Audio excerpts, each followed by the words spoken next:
সৃষ্টি যত সব মুসাফির সাক্ষী দিয়েছে কোরআন, আল্লাহ রসুলের গুণগান গৌরে আসে কান, আল্লাহ রসুলের গুণগান। গুণ হইব? আল্লাহ রসুলের গান গাইলে গুণ হইব? বলেন আমার সাথে সাথে, হাজার দরুদ হাজার সালাম যার খাতিরে দু জাহান, হাজার দরুদ হাজার সালাম যার খাতিরে দু জাহান, আল্লাহ রসুলের গুণগান গৌরে আসে কান, আল্লাহ রসুলের গুণগান। একটা জবানও বন্ধ রাখবেন না, একটু মোহব্বতের আওয়াজে বলেন আল্লাহু আকবার। একটু জবান খুলে বলা যাবে না ইয়া রাসূলুল্লাহ। আসুন আলোচনাটা শুরু করার আগে আমরা একটু মহান রবের সাথে সুসম্পর্ক তৈরি করি। বান্দা আল্লাহর সাথে সম্পর্ক কি করে হয়? বান্দা যখন আল্লাহরে স্মরণ করে, আল্লাহ কয় আমিও আমার বান্দারে স্মরণ করি। জোরে আওয়াজ করে বলেন আল্লাহু আকবার। আমার আল্লাহ কোরআনে বলেন, বিসমিল্লাহির রহমানির রহিম, ফাযকুরুনি আযকুরকুম ওয়াশকুরুলি ওয়ালা তাকফুরুন। আমার আল্লাহ কই বান্দা যখন আমারে স্মরণ করে, আমিও সেই বান্দাকে স্মরণ করি। এরে লক্ষ্মীপুরের মুসলমানের আসুন আমরা সেই আল্লাহকে স্মরণ করে একটু জিকিরের মধ্যে মশগুল হয়ে যায়। হতে পারে আমার আল্লাহ এর ওসিলায় জীবনের গুনাহ মাফ করে দিতে পারে। একটা জবানও বন্ধ রাখবেন না, মহব্বতের আওয়াজে একটু জিকির করে আল্লাহ আল্লাহ আল্লাহ আল্লাহ আল্লাহ আল্লাহ আল্লাহ আল্লাহ আল্লাহ আল্লাহ আল্লাহ আল্লাহ আল্লাহ আল্লাহ আল্লাহ আল্লাহ আল্লাহ আল্লাহ আল্লাহ। পাইলে নিরা লাই গো নবী, পাইলে নিরা লাই আল্লাহ আল্লাহ আল্লাহ। নূর কদমে চুমু দেব, নূর কদমে চুমু দেব, চরণ দুলি মাখব গায়। পাইলে নিরা লাই গো নবী, পাইলে নিরা লাই আল্লাহ আল্লাহ আল্লাহ আল্লাহ আল্লাহ আল্লাহ। একটু একটু সামনে আগে বসেন, একটু সামনে আগে বসেন। আল্লাহ আল্লাহ আল্লাহ আল্লাহ আল্লাহ আল্লাহ। আমার নবী নূরের নবী, আমার নবী দেনের ছবি। আল্লাহ আল্লাহ আল্লাহ। অগদয়া করে পার করিয়েন হাসরের বেলা, পাইলে নিরা লাই গো নবী, পাইলে নিরালাই। মাশাআল্লাহ আল্লাহ আল্লাহ আল্লাহ আল্লাহ আল্লাহ আল্লাহ আল্লাহ আল্লাহ আল্লাহ আল্লাহ আল্লাহ। লা ইলাহা ইল্লাল্লাহু মুহাম্মাদুর রাসূলুল্লাহ সাল্লাল্লাহু আলাইহি ওয়াসাল্লাম। মহিয়ান গরিয়ান সর্বশক্তিমান মহান রব্বুল ইজ্জতের দরবারে শুকরিয়া জ্ঞাপন করি যে মহান রব আমাদেরকে জাগতিক দুনিয়াবী সমস্ত কাজ থেকে ফারাক করে আজিমুশান আজকের এই মুতাবাররাক এই মনোবার মাহফিলে আল্লাহর নবীর মেহমান করে আমাদেরকে বসার সুযোগ করে দিয়েছেন। সেই জন্য শুকরিয়াতান আমরা সবাই পড়ি আলহামদুলিল্লাহ।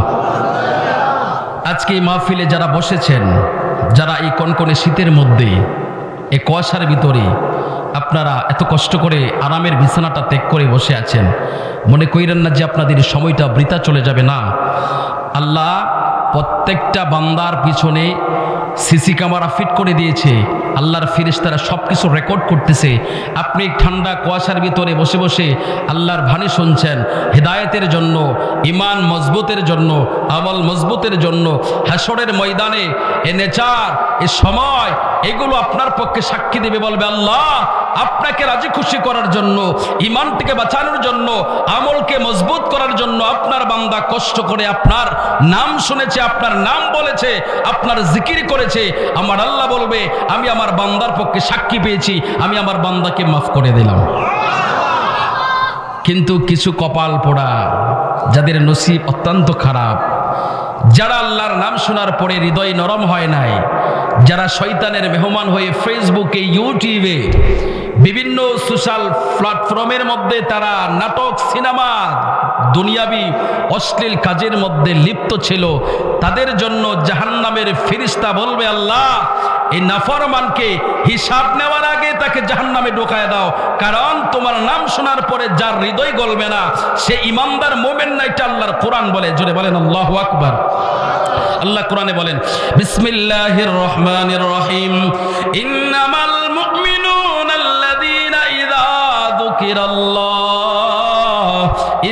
যুকিরাল্লাহু ওয়াজিলাত কুলুবুহুম ওয়া ইযা তুলিয়াত আলাইহিম আয়াতুহু যাদাতুহুম ঈমানা। একটা জবানও বন্ধ রাখেন না, জোরে আওয়াজ করে বলেন আল্লাহু আকবার। আমার আল্লাহ কোরআনে বলেন ইন্নামাল মুমিনুনা আল্লাযীনা ইযা যুকিরাল্লাহ, যখন কোন মুমিন বান্দা আমি আল্লাহর জিকির শুনে তখন তার হৃদয়টা নরম হয়ে যায়, আর যখন আয়াতুহু আমার নিদর্শনগুলো দেখে যাদাতুহুম ঈমানা তাদের ঈমান বৃদ্ধি হয়ে যায়। এরে লক্ষ্মীপুরের মুসলমানের আল্লাহর নাম শোনার পরেও যে ফেসবুক ছাড়তে পারলো না, ইউটিউবে নাটক সিনেমা ছাড়তে পারলো না, আল্লাহর কথা অনুযায়ী বোঝা যায় সে মুমিন হতে পারে নাই। কথা বলেন ঠিক কিনা? এই জন্য আসো না যুবক, একটু পরামর্শ করি কি করে আমাদের পরকালটা সুন্দর করা যায়, কি করে আমাদের কবরের জগৎটা সুন্দর করা যায়, কি করে আমরা হাসরের ময়দানে আল্লাহর সামনে উপস্থিত হতে পারে, নবীর সামনে যাইতে পারে। এর যুবক ইবঙ্গে তোমার দিন যাবে না, এইভাবে তোমার জীবন শেষ হবে না। মনে রাখবা মালাকুল মউত যে কোন মুহূর্তে আজরাইল তোমার সামনে হাজির হয়ে যেতে পারে। যেই দিন আজরাইল হাজির হয়ে যাবে, না থাকবে তোমার বংশের ক্ষমতা, না থাকবে তোমার শরীরের ক্ষমতা। আজকে যে বন্ধুর সাথে তুমি ঘন্টার পর ঘন্টা সময় কাটাচ্ছ, ওই বন্ধু কিন্তু তোমার সাথে কবরে একটা রাত্র কাটাবে না। আপন মায়ের ভাতের ভাই, যে ভাইয়ের জন্য আপনি রক্ত ঢেলে দিয়েছেন, মাথা ফাটাফাটি করেছেন, মারামারি করেছেন, ওই আপন মায়ের পেটের ভাই কিন্তু আপনার সাথে কবরে যাবে না। আমার মদিনার নবী ডাক দিয়ে কই উম্মত, রে উম্মত, যে কবরের মধ্যে তোমার মা যাবে না, যে কবরের মধ্যে তোমার ভাইবা যাবে না, যে কবরের মধ্যে তোমার বন্ধু যাবে না, ওই কবরের ভিতরে যদি তুমি মদিনার কামলেওয়ালা নবীর সাথে সুসম্পর্ক রাখতে পারো, তোমার কবর থেকে মানুষগুলো 40 কদম পার হয়ে দূরে যাওয়ার আগে আগে মদিনার নবী তোমার কবরে হাজির হয়ে যাবে। একটু জবান খুলে বলা যাবে না ইয়া রাসূলুল্লাহ। আরে লক্ষ্মীপুরের মুসলমান, যেই কবরের মধ্যে কোন বন্ধু যাবে না, আপনজন বলতে কেউ থাকবে না, না থাকবে বাপ, না থাকবে ভাই, যে কবরের মধ্যে আপনার নবী রাহমাতুল লিল আলামিন থাকবে, সেই নবীর ইজ্জতের চাদর ধরে যদি কেউ টান দেয়, আমরা মুসলমান ঘুমে থাকতে পারি না। কথা বলেন ঠিক কিনা? আমার নবীর ইজ্জত নিয়ে যদি কেউ চক্রান্ত করতে চায়, আমার নবীর ইজ্জত নিয়ে কেউ যদি ছিনিমিনি খেলতে চায়, আমরা তাদের প্রতিবাদ করতে চাই কি চাই না? আমরা নবীর পক্ষে থাকার দরকার আছে কি নাই? ডাইন হাত তুলে বলেন আমরা নবীর পক্ষে থাকতে চাই কি চাই না? আল্লাহ কবুল করুক, আমিন বলেন। আর জোরে বলেন আমিন। ভালোবাসার জায়গা মদিনা, ভালো লাগার জায়গা মদিনা, বলো না ভালোবাসার, ভালো লাগার জায়গা মদিনা। এত সুন্দর জায়গা কোথাও দেখি না, সাজিয়েছেন আল্লাহ রব্বানা, ভালোবাসার জায়গা মদিনা, বলো না ভালোবাসার, ভালো লাগার জায়গা মদিনা। নবীর মোহাব্বত নিয়ে ডাইন হাতটা তুলে বলা যাবে না ইয়া রাসূলুল্লাহ।